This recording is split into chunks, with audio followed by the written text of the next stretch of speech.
Le padel, ça explose partout. C'est vrai que c'est un mélange hyper dynamique entre tennis et squash, Ah oui, c'est très prenant. mais voilà, qui dit intensité dit aussi risque de bobo, quoi. Alors aujourd'hui, on va plonger un peu dans les recherches pour voir quelles sont les douleurs, les blessures typiques de ce sport. Mhm. L'idée, c'est vraiment de comprendre quelles zones sont les plus touchées, pourquoi elles trinquent, et puis bon, comment on peut jouer un peu plus sereinement. C'est ça, la prévention, c'est clé. Et d'ailleurs, un truc qui m'a un peu interpellé dans nos lectures, la blessure la plus fréquente, c'est le tennis elbow. Un comble pour le padel, non? C'est assez paradoxal, oui. On décortique tout ça, on commence par le haut du corps. Le coude, donc. Souvent le premier à se manifester. Cette fameuse épicondylite latérale, le tennis elbow. Exactement, C'est lié au geste répétitif, c'est ça? Poignet avant-bras. tout à fait. C'est vraiment l'exemple type de la surutilisation. Les tendons à l'extérieur du coude sont, disons, sursollicités. D'accord. Surtout si la technique, elle n'est pas parfaite ou si la raquette n'est pas tout à fait adaptée. Le matériel, le geste, c'est vraiment important. Ah oui, le matériel joue aussi. Et l'épaule alors?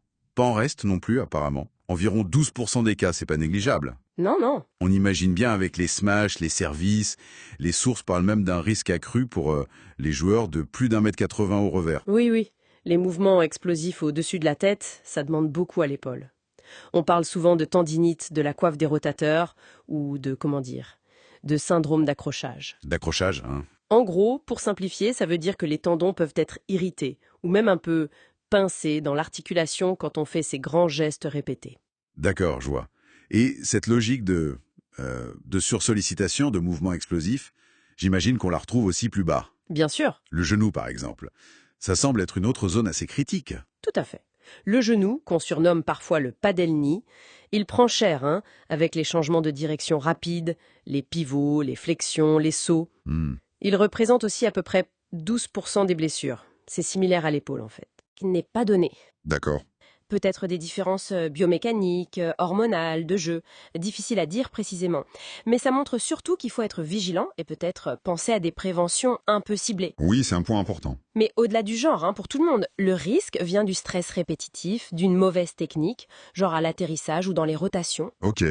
des déséquilibres musculaires aussi, ou tout simplement un échauffement un peu bâclé. Et ça se traduit comment concrètement ces problèmes au genou?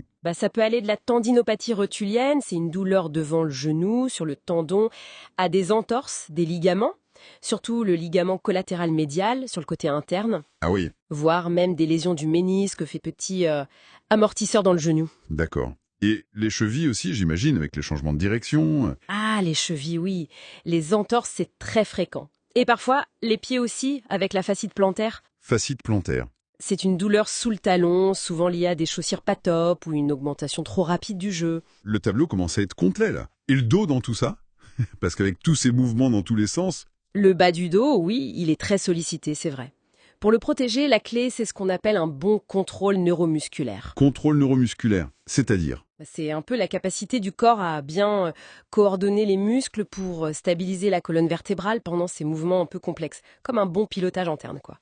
Ok, je vois. Une bonne souplesse, ça aide aussi, bien sûr. Et puis, il y a les facteurs généraux, l'âge, la condition physique, mais aussi attention à la charge d'entraînement et à la qualité de l'équipement. D'accord. Bon, face à tout ça, la question qui vient tout de suite, c'est comment on évite de se retrouver sur la touche? La prévention, c'est possible, j'espère. Ah, mais oui, absolument. Et c'est même essentiel. D'abord, le renforcement musculaire ciblé. C'est-à-dire, quel muscle? Les mollets, les cuisses, bien sûr, mais aussi tout ce qui va améliorer l'équilibre, la stabilité des chevilles, des genoux. Des exercices d'équilibre, par exemple. D'accord. Ensuite, très important, intégrer dans sa routine un échauffement, un vrai. Pas juste 3 sauts. Des étirements aussi, plutôt dynamiques avant de jouer. Et du travail de gainage, pour le dos et le tronc. Mhm. L'éducation aussi, c'est primordial. Comprendre la bonne technique, écouter son corps. Savoir faire des pauses, quoi. Et l'équipement, vous en parliez? Oui, crucial. Des chaussures spécifiques au padel, avec un bon amorti et surtout un bon maintien latéral pour les changements de direction. Ça, c'est vraiment pas négociable. Très clair. Mais bon, imaginons, la blessure arrive quand même. C'est quoi les étapes pour se soigner?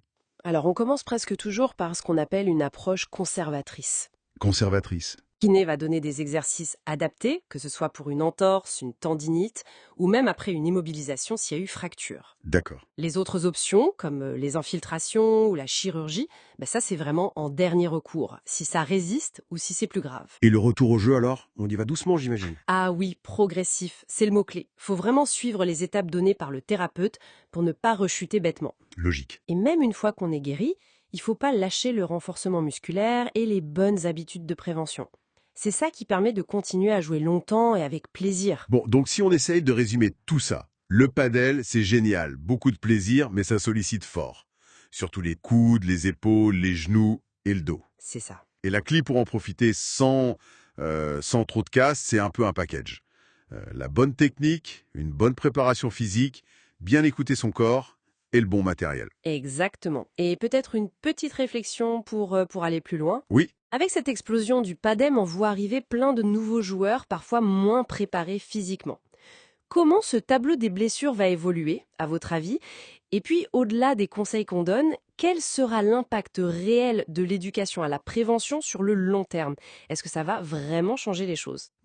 ce sont d'excellentes questions. Un vrai défi pour la communauté padel, en effet. Tout à fait. Voilà qui clôt notre exploration des défis physiques du padel. Merci d'avoir suivi cette analyse avec nous.